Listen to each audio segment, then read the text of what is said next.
ada beberapa negara yang ternyata masih menyukai Suzuki ini. Negara yang selera desainnya katanya masih tinggi, yaitu negara pecinta panipuri.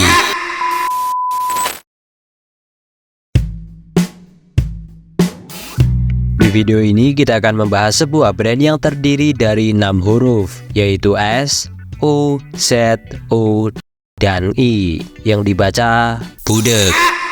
Iya, para fans makin kesini makin muak dengan brand ini. Kata Budek selalu muncul ketika motor-motor baru Suzuki launching di Indonesia. Seperti ini, sampai ini. Dari beberapa motor Suzuki ini, ada yang selalu sama setiap perilisannya, yaitu desain motor-motor Suzuki sekarang ini yang selalu tidak sesuai dengan selera orang Indonesia. Karena memang ini dibuat bukan untuk orang Indonesia, melainkan untuk masyarakat Vrindavan. Nah, yang akan kami bahas di sini adalah kenapa Suzuki selalu memakai desain Vrindavan di motor-motor baru mereka yang dijual di Indonesia sekarang ini. Mari kita bahas.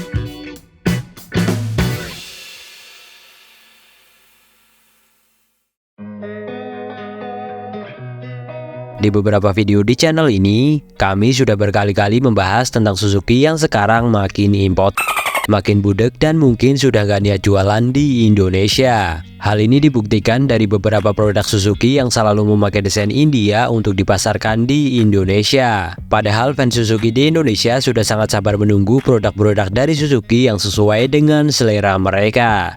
Namun nyatanya, Suzuki seolah tidak mempedulikan jeritan fansnya. Beberapa produk barunya nggak ada yang srek, bentuknya nggak ada yang jelas dan makin butek. Mungkin mata mereka semuanya udah dan semua kupingnya disumpel sampai budek. Jika kalian lahir di tahun 90-an, pasti sudah tahu bagaimana tangguhnya Suzuki ketika melawan kedua rivalnya, yaitu Honda dan Yamaha. Beberapa motor mereka memiliki desain yang tidak kalah dengan Yamaha dan Honda, bahkan lebih baik di beberapa tipe. Kualitasnya juga jangan ditanyakan lagi, sangat bandel dan tentunya sangat laris di pasaran.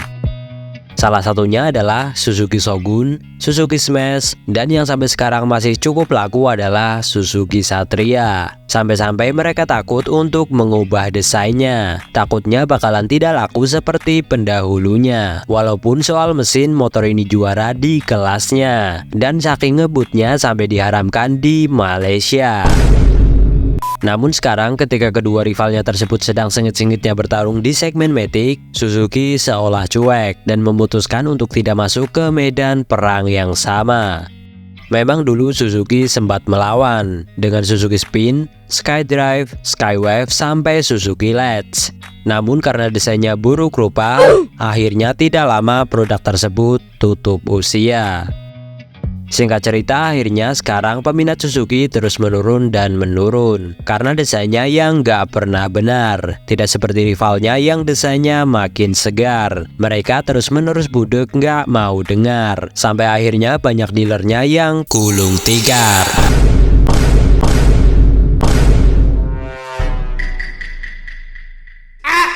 Nah, kalau di Indonesia peminat dari Suzuki ini makin sedikit, ternyata berbeda dengan di India, atau kalian lebih suka menyebutnya dengan Vrindavan. Peminat motor Suzuki di sana masih sangat banyak. Bahkan di tahun 2021, Suzuki sempat mengalahkan salah satu brand motor terkuat di Indonesia, yaitu Yamaha. Untuk tahun-tahun berikutnya kami belum menemukan datanya. Namun yang jelas di India Suzuki masih sangat laris. Dan kenapa bisa demikian? Kira-kira apa yang menyebabkan Suzuki selaris itu di India? Mari kita bahas lebih dalam.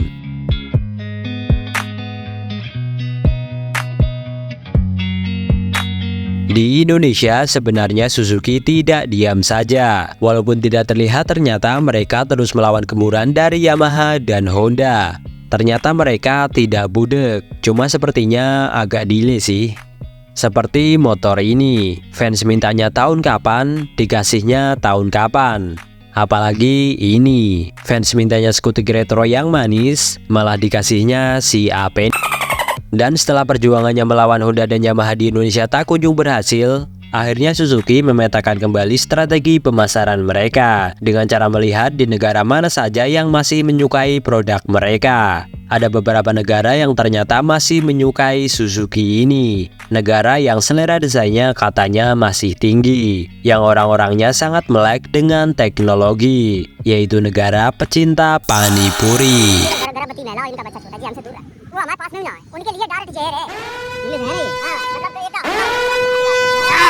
Ya, di negeri Fridavan ini Suzuki masih sangat berjaya. Selain karena kualitas Suzuki yang terkenal bandel, selera desain mereka juga tidak jauh-jauh dari Suzuki ini. Bahkan tidak hanya Suzuki, desain Yamaha dan Honda di sana juga seperti minta ditampol. Tetapi produksinya masih sangat getol, karena di sana motor ini laris manis kayak jualan cendol. Walaupun di mata kita ini motor cebol. Nah, karena India merupakan negara dengan peminat terbesar dari Suzuki ini, dan India juga merupakan negara dengan populasi yang sangat banyak, SDM yang murah dan bahan baku yang melimpah, sehingga ongkos produksinya juga bisa ditekan. Maka Suzuki memfokuskan pemproduksian dan penjualan produk-produknya di sana. Strategi ini memang umum dilakukan oleh sebuah perusahaan. Jika mereka gagal di pasar yang lebih luas, supaya tidak benar-benar gulung tikar, mereka harus menutup beberapa perusahaan dan fokus di pasar yang lebih kecil namun kuat. Nah, karena berpusat di India itulah, maka desain beberapa motor Suzuki sekarang ini sesuai dengan selera orang-orang India. Karena risetnya di sana, ketika akan membuat sebuah sepeda motor, tentunya mereka melihat apa yang disukai orang-orang di sana, termasuk selera desainnya. Nah, pertanyaan selanjutnya, kenapa harus sesuai dengan selera orang India? Karena ya sebagian besar produk Suzuki nantinya akan dijual di sana, sehingga harus sesuai dengan selera sana. Dan kenapa produk yang dijual di Indonesia juga mengikuti desain India? Nah, ini merupakan pertanyaan yang sering muncul di beberapa forum. Kenapa produk Suzuki di Indonesia mengikuti desain India? Karena memang di Indonesia sendiri pabrik Suzuki tidak seperti dulu. Seperti yang kami utarakan di awal tadi, semua riset dan lain-lainnya sudah dilakukan di India sana. Dan jika di Indonesia produknya dibedakan, alias riset dan produksi sendiri dari awal, tentu akan menghabiskan biaya yang tidak sedikit. Karena kita tahu sendiri, makin kesini Suzuki makin sulit. Jadi mereka harus bisa ngirit, supaya hasilnya tetap manis tidak jadi pahit. Sampai nggak peduli para fansnya yang menjerit. Di Indonesia, produk Suzuki yang masih cukup laku hanya Suzuki Satria, yang sekarang penjualannya juga semakin turun karena tren skuter matic. Seperti beberapa komentar para netizen, sebenarnya kualitas mesin Suzuki sangat bagus. Bahkan banyak yang mengatakan mesin beberapa motor Suzuki sangat bandel, kencang dan kualitas bodinya di atas Yamaha dan Honda. Namun karena desainnya yang sangat jauh dari selera kita, jadi beberapa tipe motor Suzuki tidak laku di Indonesia. Walaupun memang harganya sedikit lebih murah dari para kompetitornya.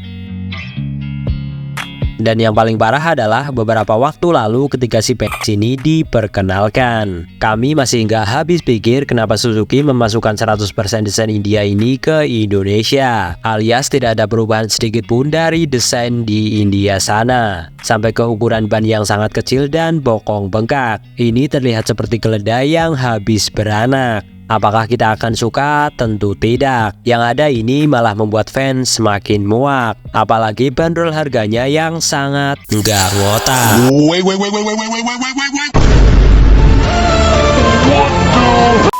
Suzuki Indonesia membandrol motor ini dengan harga Rp29.970.000. Iya, 30 juta rupiah hanya untuk skutik 125cc rasa perindapan. Sementara Vario 125 saja yang desain dan fiturnya lebih oke, serta sudah punya nama di Indonesia, yang termahal hanya 24 jutaan rupiah. Udah nggak laku, nggak tahu diri lagi. Nah, gimana menurut kalian? Menurut kalian kira-kira sampai kapan Suzuki akan bertahan seperti ini? Silahkan tulis umpatan kalian di kolom komentar di bawah. Sekian, salam produk berkualitas yang kalah telak sama produk ampas.